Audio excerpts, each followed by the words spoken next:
इमरान साहब, आपके ख्याल में अब जो आज वैसे आपको लगता है आज फैसला आ जाएगा? सबसे पहले तो ये बताइए। बिस्मिल्लाहिर्रहमानिर्रहीम। देखें, ये लगे या ना लगे, लेकिन मेरी ख्वाहिश ज़रूर है कि फ़ैसला आ जाना चाहिए, क्योंकि ये फ़ैसला ही मुल्क में जो इस वक्त सूरत हाल है उसमें कोई मुस्बत तब्दीली ला सकता है। क्योंकि इस फ़ैसले के बाद आपकी मुल्की मुस्तकबिल की सियासत का, मुल्की हालात का, सारे जो मामलात हैं उसका दारोमदार है।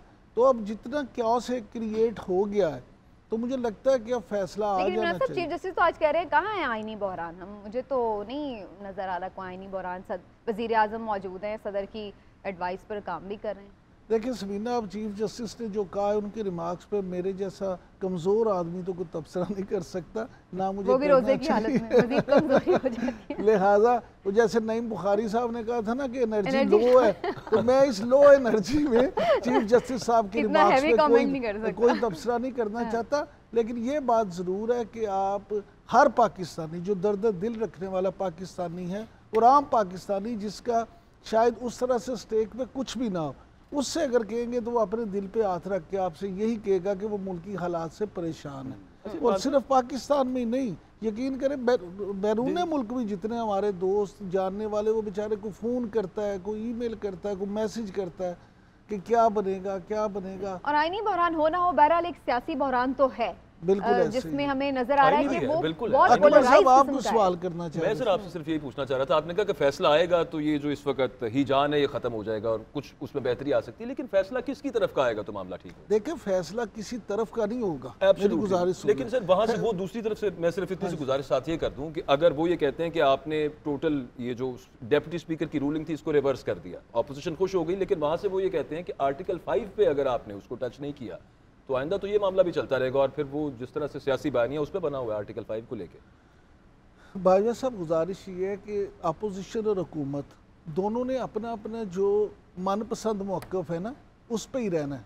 वो ये नहीं कभी ये नहीं कहेंगे कि ये हो जाए तो हमें कबूल है, ये हो जाए। ये हमेशा प्रेशर दबाव बढ़ाने के तरीके होते हैं। ये पहला कोई फैसला ऐसा नहीं है जिस पे आपको ये सूरत हाल देखने को मिले। हमेशा आप देख रहे हैं जब भी कुछ सियासी मामला होते हैं तो दोनों जो है फरीक वो इसी तरह की बातें करते हैं। इमरान याकूब साहब, अब ये किसी के इख्तियार में आपको नजर आ रहा है? आगे बेड़ा गर्क मुझे तो हमारा अपना होता बहुत क्लियरली नजर आ रहा है जो फाइनेंशियली पाकिस्तान का हो गया हुआ है, लेकिन इनके इख्तियार में अभी तक ये सारी जमातें तो इकट्ठी हैं। बट लेट मी से दिस, थोड़ा सा कोई अपना कोई शेडो आर्ग्यूमेंट दे देते, कोई प्लान दे देते, आगे ऑल्टरनेट प्लान दे देते, कख नहीं है सर ना कोई। देखिए गुजारिश ये है कि आप जो बात कर रहे हैं ना, बज़ाहिर तो ऐसा लगता है कि हालात वाकई बहुत मुश्किल होने जा रहे हैं, क्योंकि ये भी इतलात हैं कि IMF के साथ जो इनके माजी में मुज़ाकरात होते रहे हैं उसमें शायद ये बात भी डिस्कस हुई है कि डॉलर जो है 200 भी क्रॉस करेगा। और अगर खुदा न खास्ता ये हो जाता है और जिस तरह से ऑयल की कीमतें पूरी दुनिया में बढ़ रही हैं उसमें फिर आपका ऑयल भी लाजमी बात है, और जब तेल की कीमत बढ़ती है तो दुनिया में हर चीज़ की कीमत बढ़ती है। आपने अभी जिक्र किया कि इंपोर्ट जो है उसका बुरा, मेरे भाई इंपोर्ट से ज़्यादा एक्सपोर्ट का बुरा हाल होगा। उसकी बुनियादी वजह यह है कि जब फ्रेट बढ़ेंगे, डॉलर की कीमत बढ़ेगी तो हर चीज़ डिस्टर्ब हो जाएगी। आप तो फिर एक्सपोर्ट में जो आपने कीमतें दे रखी हैं, क्योंकि रजा बाकर साहब ने, आपको याद नहीं, उन्होंने कहा था कि डॉलर महंगा हुआ है तो पैसा ज्यादा आएगा ज़र मुबादला। रजा बाकर साहब ने तो और भी बहुत कुछ कहा था, ये आप छोड़ दें। असल चीज़ ये है कि आपके हुक्मरान और आपके वज़ीर आज़म या सदर और वो लोग अरबाब इख्तियार जो रजा बाकर साहब जैसी चीज़ों को इम्पोर्ट करके लेके आते हैं, असल ज़िम्मेदार वो हैं। रजा बाकर साहब तो एक ड्यूटी पे आए हैं, उन्होंने अपना ड्यूटी अदा कर दी है, क्योंकि वो जिस एजेंडे पे आए हैं, जहाँ से आए हैं, उन्हें भाई मेरे वो अजीज़ हैं, वो अपनी पॉलिसी देखेंगे। हम अगर यहाँ पे GNN की स्क्रीन पे बैठे हैं तो हमने GNN की पॉलिसी को फॉलो करना है। उसी तरह अगर IMF के एजेंडे पे कोई बंदा कहीं पे आया तो उसने IMF के एजेंडे को फॉलो करना है, उसका आपसे क्या लेन देन है। मामला सिर्फ इतना है कि जो हालात इस वक्त हैं उसमें आप देखें स्टॉक एक्सचेंज आपकी बिल्कुल बैठ गई है, आपके मामला माली जो है मज़ीद ख़राब से ख़राब तर होते जा रहे हैं। फिर आप इस बात को अगर कहेंगे, मैं वापस उसी बात पे आ जाऊंगा जिसकी वजह से अब ये सारा क्यास है, वो है सुप्रीम कोर्ट में जो इस वक्त केस है। आप कहते हैं जी मुदाखलत हो ना हो, ये हुआ ना हुआ, मामला हुए ना हुए, मुझे आप ये सिर्फ बता दें, मेरे से तो आप साहब भी ज़्यादा ये समझते हैं आइनी मामलात को, जो आइन की इंटरप्रिटेशन होती है वो किसका काम होता है? सुप्रीम कोर्ट का। आइन की इंटरप्रिटेशन हमेशा सुप्रीम कोर्ट ने करना होती है। और ये जो मामला है इसमें आप देख लें कि सीधी सी एक बात है, अगर आप उस दिन के तमाम चीज़ें देख लें कि सबसे पहले फवाद चौधरी साहब आए, उन्होंने लिखा हुआ पढ़ा जो उन्हें दिया गया था तय करके मीटिंग में प्राइम मिनिस्टर हाउस में कि आपने सिर्फ ये चंद लाइनें पढ़नी हैं। उसके बाद डिप्टी स्पीकर को लिखा हुआ दिया गया था। और हमारे दोस्त कासिम सूरी साहब, मेरा तो खैर उनसे अच्छा ताल्लुक है, वो इतने माशाल्लाह दबाव में थे, इतने परेशान थे कि उन्होंने ये भी मुनासिब नहीं समझा। वो कहते हैं नकल के लिए भी अकल की ज़रूरत होती है कि आपको अगर एक लिखी हुई चिट मिली है तो आप उसमें नाम ही अपना पढ़ दें। उन्होंने जल्दी से वो 4 लाइनें पढ़ी और आखिर में ये भी कह दिया असद कैसर स्पीकर कौमी असम्बली। उसके बाद उसी आनन फानन खिताब आ गया। नहीं देखिए वो तय था, आपको याद है समीना, हम यहीं बैठे थे, मैंने उसी वक्त कहा था कि पीटीवी की टीम वहां पहुंच चुकी है जब ये सारा प्रोसेस हो रहा था। वो खिताब रिकॉर्ड प्लान के एन मुताबिक, फिर मैंने यही इसी ट्रांसमिशन में कहा कि अभी ये ऐलान होगा, क्योंकि मेरे इंफॉर्मेशन के मुताबिक, मेरे वाकफाने हाल के मुताबिक समरी वजीर आजम हाउस से सदर तक पहुंचा दी गई थी।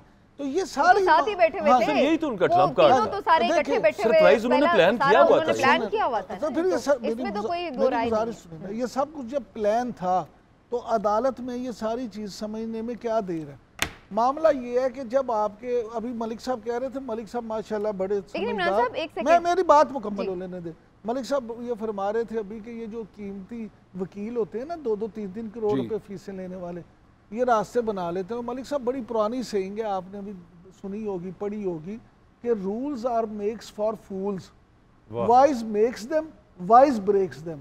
प्रॉब्लम ये है कि हमारे यहाँ तो होता ये है, पूरी दुनिया में ही होता है वैसे तो, कि माइट इज राइट है। यहाँ भी अब 21 थोड़ी सी गुस्ताखी चाहूंगा, ये वाइज से स्ट्रॉन्ग कर लें। Rules are for strong, strong makes them and use them.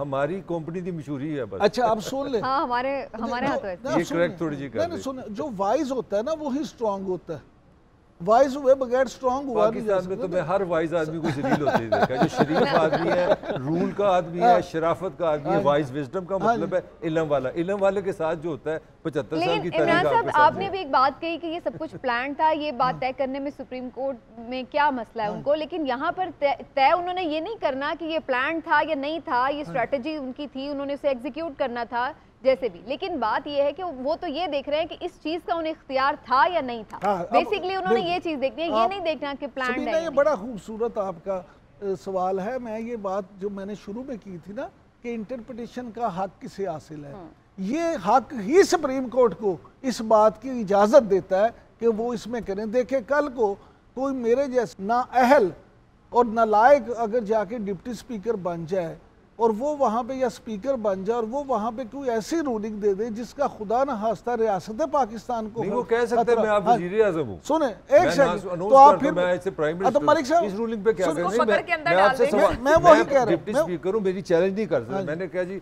मैं ताहिर मलिक अनाउंस करता हूं, मैं अब आज से वज़ीर आज़म हूं, ये मेरी पहले तो उसका जेल में नहीं होगा ना। आप इसको चैलेंज नहीं कर सकते। अच्छा आयशा चैलेंज नहीं कर सकते। आयशा एग्जैक्टली किस तरह कर सकते अब हैं? सुने नहीं सकते वो स्पीकर एक नॉन पार्टिजन पोस्ट है। पहली बात नहीं, मेरा दिल कर रहा है, मेरा दिल करता है, मुझे चैलेंज नहीं कर सकते। अच्छा सुन ले, यही तो इशू है, यही इशू है जो मैं बात कर रहा हूँ कि देखिए डिप्टी स्पीकर को कोई आइन ये अब इजाजत नहीं देता इस बात की कि वो जो कह दे वो सही है।